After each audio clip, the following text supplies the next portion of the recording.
बच्चों, आज के हिंदी शिक्षण कार्यक्रम में आप सभी का स्वागत है। जैसे कि आप सब जानते हैं कि पिछले कक्षा में हम कारक के बारे में चर्चा कर चुके हैं कि कारक किसे कहते हैं, कारक के कितने भेद हैं। तो आप लोग भली भांति जान गए होंगे कि कारक के कुल मिला के 8 भेद होते हैं।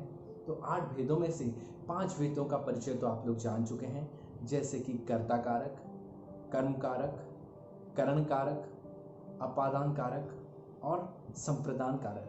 तो आज हम पढ़ने जा रहे हैं इसके और एक कारक के विषय में, वो है अधिकरण कारक, छठा कारक, और उसके बाद 7वां है संबंध कारक। इसके बारे में भी हम विचार करने जा रहे हैं। तो अधिकरण कारक क्या होता है? संज्ञा या सर्वनाम के जिस रूप से उसके क्रिया व्यवहार के आधार का बोध होता है, संज्ञा या सर्वनाम के जिस रूप से क्रिया व्यापार के आधार का बोध होता है, उसे कहते हैं हम अधिकरण कारक। ठीक है, अब आप इसको ठीक से समझ जाएंगे बहुत ही आसान तरीके से। पहले आप लोग देख लीजिए कि इसके विभक्ति चिन्ह क्या क्या है। इसके विभक्ति चिन्ह है मैं और पर, मैं और पर। ठीक है, तो कैसे इसका प्रयोग करेंगे देखते हैं। पहला आपके सामने उदाहरण प्रस्तुत है, मेज पर कलम है, तो हमने लगाया पर, मेज पर कलम है। ठीक है, ये रहा मेज, सोच लीजिए, समझ लीजिए कि ये मेज है, मेज पर कलम है, मेज के ऊपर कलम है, पर मेज पर चौक है। ये हाथ का मैं जिक्र कर रहा हूं, लेकिन ये आप सोच लीजिए कि मेज ही है, मेज अर्थात टेबल। तो मेज पर चौक है कि मेज पर कलम है, जो भी है मेज के ऊपर है। पेड़ पर बंदर है, तो जिसके ऊपर जो कुछ होता है वहां पर लगता है, तो वहां हो जाता है अधिकरण कारक। तो आप लोग और अच्छे से जान जाएंगे। देखिए, ये है मेज, समझ लीजिए मेज है, मेज पर कलम है, अर्थात ये मेज के ऊपर ये कलम का अधिकार है, इसीलिए अधिकरण कारक।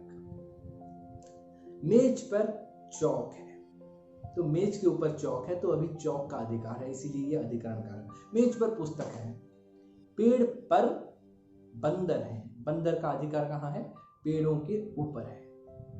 तो जहां पर लगता है वहां अधिकरण कारक होता है, जब उसका अधिकार वहां सिद्ध हो जाता है।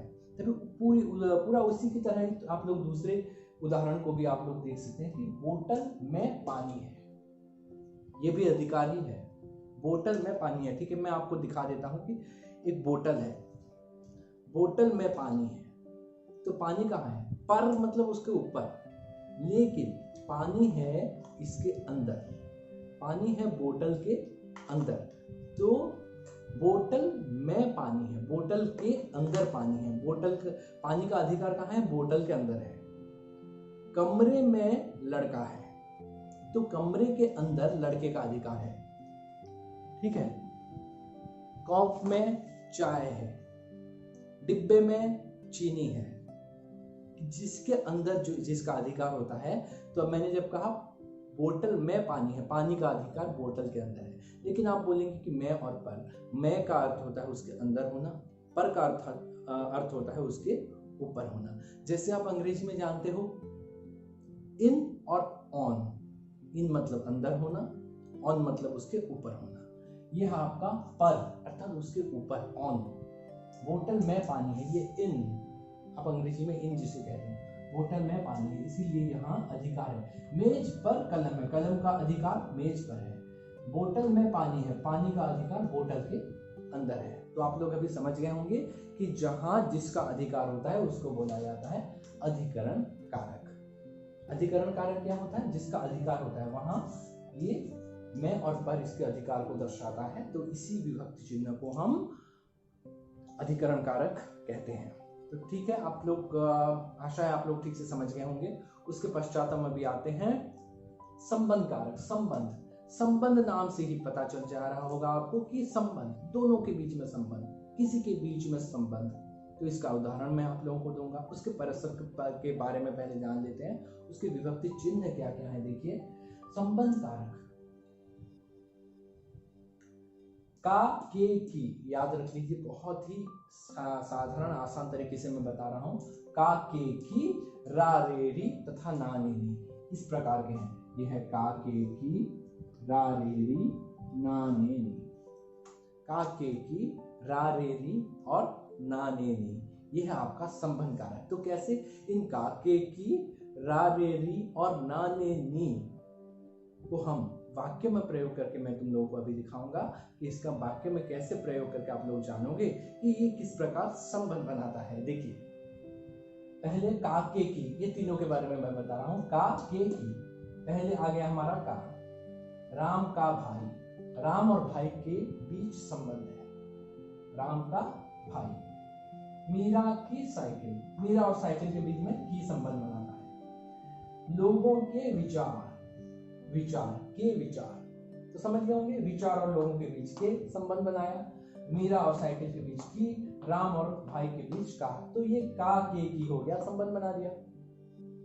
का के विषय में आप लोग जान गए। अभी देखिए रा रे री, रा यहां आ रहा है, मेरा, मेरे, मेरी, मेरा नाम, मेरे सपने, मेरी बहन। तो मेरी बहन, बहन और मेरे के बीच में संबंध है, ये री है। मेरे और सपने के बीच संबंध है, मेरा और नाम के बीच संबंध है, रा आ गया। तो ये आ गया आपका रा रे री। तो आप लोग जान गए कि का के की, रा रे री। अभी हम पढ़ेंगे ना ने नी। इधर आप देख सकते हैं अपना काम, अपना, अपने, अपनी, ना ने नी आ गया यहाँ, अपना, ना ने नी, अपना काम, अपने छाते, अपनी बातें। तो अपनी बातें, बातें और अपने के बीच संबंध है। तो जब ये संबंध बनाता है, संबंध बनाने का काम करता है, इसको हम बोलते हैं संबंध कारक।